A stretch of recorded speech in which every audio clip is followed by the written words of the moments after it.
नमस्कार and welcome you to world affairs. मैं हूं प्रशांत धवन। नाउ भारत ने रिसेंटली एक बड़ा स्टेप चला है और मेरे हिसाब से ना एक नींव, एक फाउंडेशन रखी जा रही है जिस पर भविष्य में कल को हम कह सके कि Canadian terrorism is a huge problem. Recently Bharat सरकार ने डिक्लेयर किया है एक Canada based gangster Lakhbir Singh Landa को एज ए टेररिस्ट। ये एक मेजर स्टेप है क्योंकि पहली बात तो ये कनाडा बेस्ड है, इंडिया में लंबे समय तक ये रहा नहीं है और इंडिया ने रिसेंटली कनाडा पे ये भी आरोप लगाया कि आप हमको एक बात समझाओ। ठीक है, एक बार को निज्जर के साथ क्या हुआ, किसने क्या किया, वो सब आप पीछे रख के ना एक हमको ये बताओ कि भारत को तोड़ने की बात करने वाले जो लोग होते हैं, जो ओवरऑल क्रिमिनल बैकग्राउंड के लोग हैं, उनको बड़े आराम से कनाडा का वीजा कैसे मिल जाता है, वो कैसे आपके देश में पहुंच जाते हैं और कई सालों आपके देश में रहते हैं। जबकि आम आदमी एक बार को किसी फॉरेन कंट्री का वीजा प्राप्त करने के लिए जाए तो उसको बहुत मेहनत करनी पड़ती है, काफी लाइनों में लगना पड़ता है, इंटरव्यूज देने होते हैं। ये लोग किस तरीके से इतनी आराम से कनाडा में पहुंच जाते हैं, ये जेन्युइनली एक बहुत ही बड़ा क्वेश्चन है। और लखबीर सिंह को देखिए एक आतंकवादी डिक्लेयर करना एक मैं कहूंगा बहुत ही इंपॉर्टेंट स्टेप है क्योंकि ये आदमी जुड़ा हुआ था बब्बर खालसा के साथ। बब्बर खालसा एक आतंकवादी संगठन है। इस ग्रुप को भारत सरकार ने काफी समय पहले एक आतंकवादी संगठन डिक्लेयर कर दिया था। तो लखबीर सिंह पे आरोप यह है कि ये बब्बर खालसा के साथ जुड़ा हुआ है।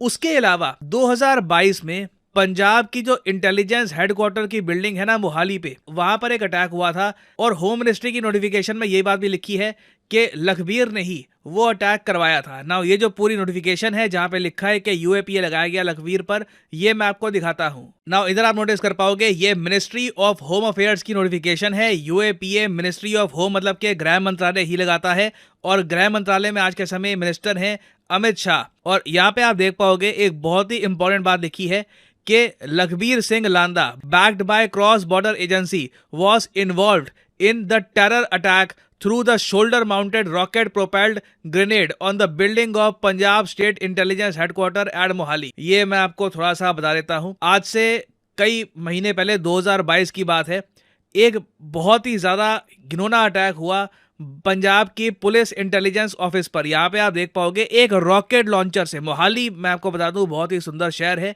आपको पता होगा बहुत ही फेमस क्रिकेट स्टेडियम भी है वहां पे। मोहाली जैसे शहर में क्या होता है कि ये लोग रॉकेट लॉन्चर से पंजाब पुलिस का जो इंटेलिजेंस ऑफिस है उस पर अटैक करते हैं। ये ट्रूली शॉकिंग था। इससे पता लगता था कि इन लोगों के पास कितनी पावर है, ओडेसिटी कितनी है इनकी और ये लोग कितने निडर हैं। जैसे ही अटैक हुआ उसके बाद एनआईए की जो टीम है वो पहुंची और बहुत ज्यादा डीप इन्वेस्टिगेशन स्टार्ट हो गई इस पूरे इंसिडेंट पर।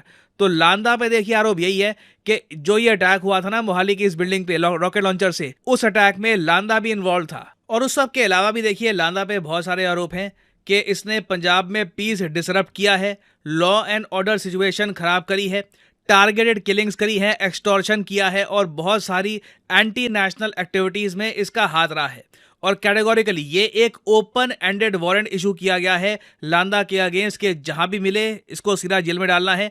और सरकार ने कैटेगोरिकली ये कहा है कि हम मानते हैं कि ये आतंकवाद में इन्वॉल्व है और ये एक आतंकवादी है और आज के समय ये कनेडियन धरती पे है। अब यहाँ पे आपका क्वेश्चन आएगा कि चलो ठीक है, हमने तो आतंकवादी डिक्लेयर कर दिया, इसके बाद क्या होगा। अभी रिसेंटली आपने सुना होगा हाफिज सईद के केस में, हाफिज सईद को India, UN, USA, various agencies, दुनिया भर की कई कंट्रीज ने उसको एक आतंकवादी डिक्लेयर कर रखा है। इंडिया ने अब रिसेंटली बिल्कुल एक आप कह लो लॉ एंड ऑर्डर फॉलो करने वाली कंट्री की तरह पाकिस्तान को ये कहा कि देखिए आप हाफिज सईद को हमें सौंप दीजिए, he has to face the law in India. Obviously Pakistan इसको लेकर कुछ करेगा नहीं, बट हम लोगों ने अपनी तरफ से जो एक आप कह लीजिए फॉर्मेलिटी थी वो पूरी करी। नाउ कनाडा के केस में क्या हो सकता है, देखिए 1987 में भारत और कनाडा के बीच में एक एक्स्ट्राडिशन ट्रीटी साइन हुई थी जिसमें लिखा हुआ था कि अगर कोई कैदी है कनाडा में तो उसको इंडिया में एक्स्ट्राडाइट किया जा सकता है अगर केस की डिमांड होती है। तो इसका प्रावधान है और आज से कई साल पहले कुछ एक्स्ट्राडिशंस हुई भी हैं। मगर पिछले कुछ सालों में आप अगर देखें जब से जस्टिन ट्रूडो पावर में आए हैं, इंडिया ने कई बार कनाडा को यह कहा है कि कई खालिस्तानी टेररिस्ट आपकी धरती पे हैं, ऑपरेट कर रहे हैं, इन्हें एक्स्ट्राडाइट कर दीजिए। पहली बात तो इनके खिलाफ एक्शन लो, इनको जेल में डालो, फिर उनको एक्स्ट्राडाइट कर दो टू इंडिया, हम सिचुएशन कंट्रोल कर लेंगे। कनाडा ने अब तक इंडिया की सारी जो एक्स्ट्राडिशन की रिक्वेस्ट हैं ये सब इग्नोर करी है खालिस्तान इशू को लेकर। तो ये रहिए, हम लोगों ने अपनी तरफ से आतंकवादी इसको डिक्लेयर कर दिया है, बट कनाडा क्या इसके अगेंस्ट कोई एक्शन लेगा ये कहना अभी बहुत ही ज़्यादा मुश्किल है। अब अगला क्वेश्चन यहाँ पे आपका ये आएगा, चलो ठीक है, अगर एक्स्ट्राडिशन मुश्किल है तो हमारे सामने अगला रास्ता क्या है। देखिए, जहां तक मैं नोटिस कर पा रहा हूँ, कनाडा की जो सैड रियलिटी आज के समय बन चुकी है, ये दुनिया के सामने लाने के लिए ना हो सकता है कि इंडिया एक फाउंडेशन तैयार करे पहले। क्योंकि देखो, जिस तरीके से पाकिस्तान के अगेंस्ट हमने ओपनली एविडेंस प्रूव किया, दुनिया को दिखाया, फिर बाद में ऑफ कोर्स कई कंट्रीज़ ने और भी ये बात भी नोटिस करी कि पाकिस्तान में ओसामा बिन लादेन छुपा हुआ था, तो जेन्युइनली पाकिस्तान एक एपी सेंटर है टेररिज्म का। हमने ये बात दुनिया को बताई। ना धीरे धीरे ना इवेंचुअली हमको ये बात भी दुनिया को बतानी होगी कि कनाडा हार्बर कर रहा है कई आतंकवादियों को जो इंडिया को हार्म करना चाहते हैं। ना ये करना आसान नहीं होगा। कनाडा एक बहुत ही इन्फ्लुएंशियल कंट्री है, पाकिस्तान से कई गुना ज़्यादा इन्फ्लुएंशियल कंट्री है, इनके पास सॉफ्ट पावर है, दुनिया में कई देश इनकी सुनते हैं। बट एक आप कह लीजिए टेरर फंडिंग का इशू इंडिया रेस कर सकता है FATF में, मुझे लगता नहीं है अगेन कुछ ज़्यादा होगा।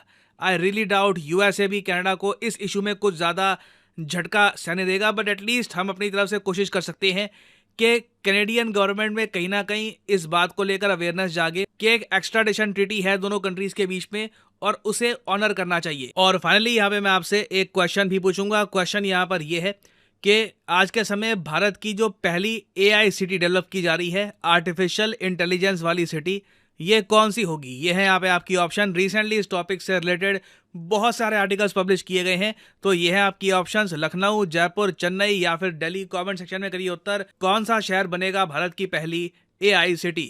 और अनअकैडमी के देखिए ऑफर चल रहे हैं आज के समय। ये जो ऑफर्स हैं इनको आप यूज कर सकते हैं टू गेट डिस्काउंट, तो कमेंट सेक्शन में लिंक आपको मिल जाएंगे। आप यहाँ पर कोर्स ओपन करके you can use the code PD10 और आपको डिस्काउंट मिल जाएगा। और जो सेल्स टाइम टू टाइम आती रहती है इनका भी आप लाभ उठा पाएंगे। So this is the end of the video. Thanks for listening and as always may the gods watch over you.